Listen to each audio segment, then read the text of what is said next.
Hola, ¿qué tal chicos? Bienvenidos a un nuevo video. En este video seguiremos viendo preguntas de historia de México para el examen de admisión de la UNAM. Recuerden que los videos están en orden según el temario. En el video pasado donde respondimos bancos de preguntas, vimos que Antonio López de Santa Anna es despojado del poder mediante el plan de Ayutla. Eso tienen que saberlo sí o sí. Y el plan de Ayutla fue impulsado por Juan Álvarez, quien se puso como presidente provisional y después, a su renuncia, dejó a Ignacio Comonfort como presidente. Y es lo que nos dice la pregunta 1. A la renuncia de Juan Álvarez, ¿quién llegó como presidente? Ignacio Comonfort. La respuesta es la A. La pregunta 2.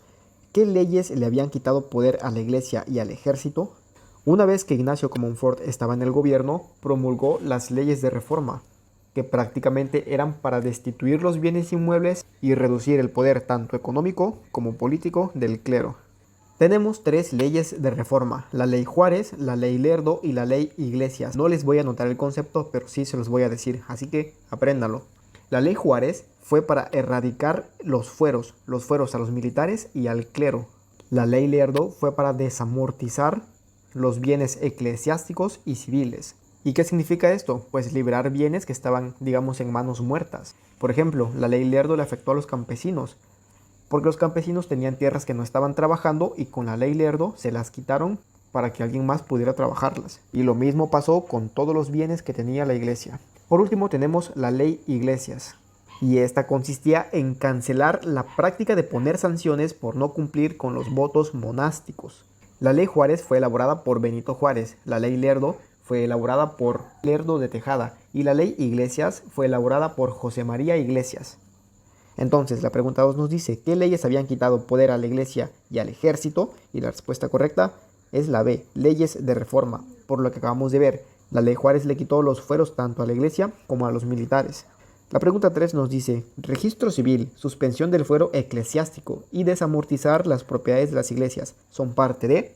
Esto es exactamente lo que acabamos de decir, las leyes de reforma. La 4. Características de las leyes de reforma. Represión de culto. Apoyar los privilegios de la iglesia. No. Libertad de culto. Apoyar los privilegios de la iglesia. No. Represión de culto y suprimir los privilegios de la iglesia. Sí suprimía los privilegios de la iglesia, pero no practicaba la represión de culto. En cambio, sí es la libertad de culto y sí es suprimir los privilegios de la iglesia. Entonces, la respuesta correcta es la D.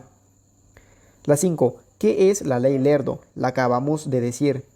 Sería desamortización de los bienes eclesiásticos y corporaciones eclesiásticas. La pregunta 6 nos dice, ¿qué suprimió la ley Lerdo? Y también lo acabamos de ver, quitó el fuero a eclesiásticos y militares. La 7, ¿cómo se llamó el plan por el cual el general Félix Zuluaga desconoce al presidente Ignacio Comonfort y a las leyes de reforma? Después de que Ignacio Comonfort promulgara las leyes de reforma y también la Constitución Liberal de 1857, que esta no tienen que olvidarla, la Constitución Liberal de 1857, esto agudizó la rivalidad entre liberales y conservadores, lo que provocó que el bando liberal se proclamara en contra de la Constitución recién promulgada y en contra de las leyes de reforma. Y entonces, mediante el plan de Tacubaya, Félix Zuluaga le propuso a Ignacio Comonfort que cancelara esa carta magna y a cambio que conservara el poder. Ignacio Comonfort aceptó y debido a eso el Congreso lo destituyó y puso a Benito Juárez como presidente provisional.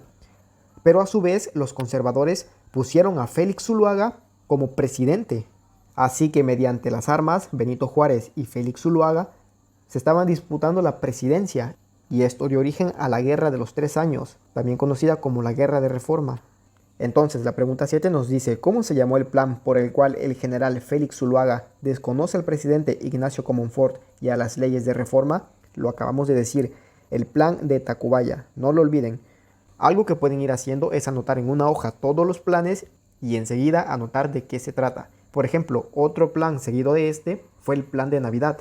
El plan de Navidad fue impulsado por un conservador, por Miguel Miramón, y desconocía a Félix Zuluaga. A pesar de que Félix era del mismo bando, Miguel Miramón lo desconoce con el plan de Navidad y él se proclama líder del bando conservador. La 8 nos dice, ¿qué característica tuvo la Constitución de 1857? Lo hemos venido diciendo, la Constitución Liberal de 1857. La 9, características de Benito Juárez durante la Guerra de Reforma. Tener una buena situación económica, definitivamente no. Apoyar la labor del clero, menos.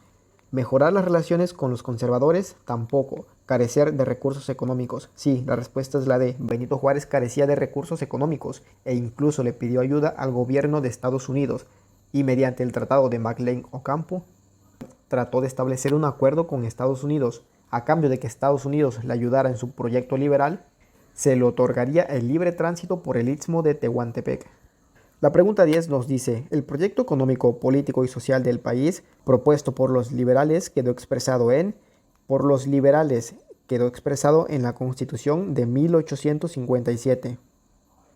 La 11. ¿Cuál fue el acontecimiento que propició la división entre conservadores y liberales? Lo acabamos de decir, las leyes de reforma. Cuando Ignacio Comonfort promulga las leyes de reforma y la Constitución de 1857, se agudiza la rivalidad entre liberales y conservadores. En caso de que le salgan las dos, la Constitución de 1857 y las leyes de reforma, denle preferencia a las leyes de reforma, aunque dudo bastante que le salgan las dos. La 12 nos dice, ¿qué características tuvo la Constitución de 1857? La misma, liberal. Por último, ¿en qué consiste los convenios o tratados de la soledad? Miren, la guerra de reforma terminó en 1861. Con la victoria de los liberales, Benito Juárez quedó como presidente y decretó una suspensión provisional del pago de la deuda externa, por lo cual Francia, España e Inglaterra comenzaron con enérgicos reclamos, e incluso esos tres países, Francia, Inglaterra y España, forman un acuerdo tripartita, conocido como el Tratado de Londres, que prácticamente consistía en meter presión al gobierno de Benito Juárez para que quitara la suspensión del pago de la deuda externa. Entonces el representante del gobierno de Benito Juárez, que era Manuel Doblado, negoció con estos países para que no intervinieran militarmente en México. Y se firmó un tratado al que se le llamó Tratados de la Soledad. Entonces la pregunta 13 nos dice, ¿en qué consisten los convenios o tratados de la soledad? España e Inglaterra acordaron no intervenir militarmente en México. La respuesta correcta es la B. Oye, ¿y qué pasó con Francia? Francia no entró al Tratado de la Soledad.